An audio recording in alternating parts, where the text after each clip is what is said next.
fine. All right, this was class number 6, beginning Charleston. We started with solo footwork. We did crossovers today. So crossovers, actually, no, we didn't. We did regular rock step, kick step today. Crossover is going to be next week. That's a little tease. We did rock step, kick step, rock step, kick step. We talked about keeping our kicks small. We talked about bringing our arms back and swinging them, but your body stays front. We did 8 of these in a row. It came right after last week you did your turning step. We had 1, 2, 3, 4, 5, 6, 7, 8, step, step. And then right to your rock step, kick steps. 3, 4, 5, 6, 7, 8. That was it for solo jazz.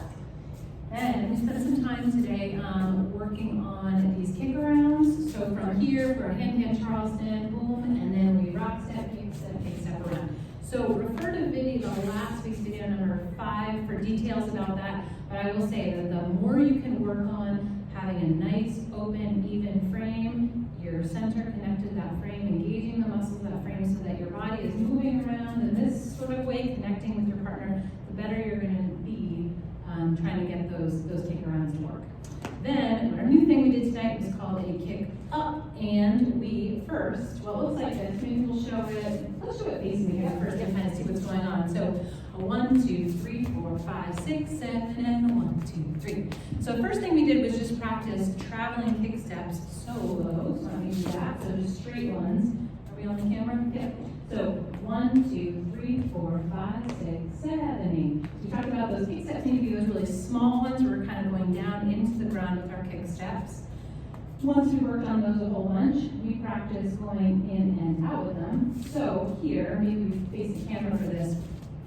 If I want to put Jen on her inside foot, I just moved my own inside foot and I move my whole body over it. If I want to go to the outside, I release my arm and go to my outside foot.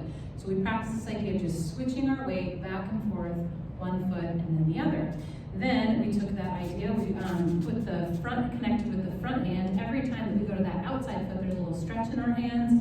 Inside foot, a little compression. We talked about an imaginary line between you and your partner, and your hand should kind of stay on that line so you don't end up kind of doing this, but rather you meet in the middle with your partner. You're not making that compression and stretch happen, it's just happening because we're two bodies in space moving away from each other and towards each other. Then we took that idea and we added in our kick steps and we did them a little bit at an angle. So we did out, out, in, out, and in, and then back to Charleston basic.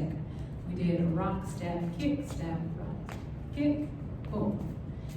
Let's show that too.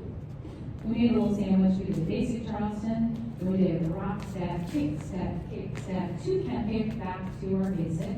5, 6, 7, rock step, kick step, 2 count kick back to our basic. Anything to add to those? The kick in the front, that 2 count kick, it's an understanding that the leads kick is always higher, the follows kick is always lower so that nobody stubs toes. I was thinking something else and I totally forgot. Maybe the one thing for leads that I just want to emphasize is whenever we're doing these traveling movements, if I just make sure, we had a couple questions about this in class, if I just make sure my right arm stays right with me, it's connected to my partner's back, if I do these kick steps, my weight is forward on the balls of my feet, if I'm moving forward, they're going to want to come with me. If my weight is shifted back, or if my arm is loosey-goosey and not very clear, I could move, but my follow's not going to come with me. You really have to have that inclination that you're going forward and you're bringing your partner with you. So just having a little drive, like you want to keep on moving in that direction, it'll be very clear to your follow. There's no need to like push or anything like that, just moving your own body. I remember what the other thing was.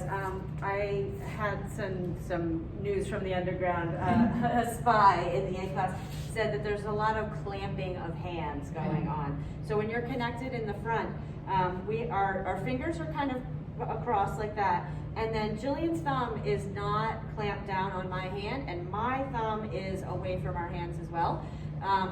You don't need to grab too hard. You just want to be like either person should be able to let go at any time. Yeah, that's good. So you don't feel imprisoned by someone's grip. I think those were the big things, and then we sort of tried to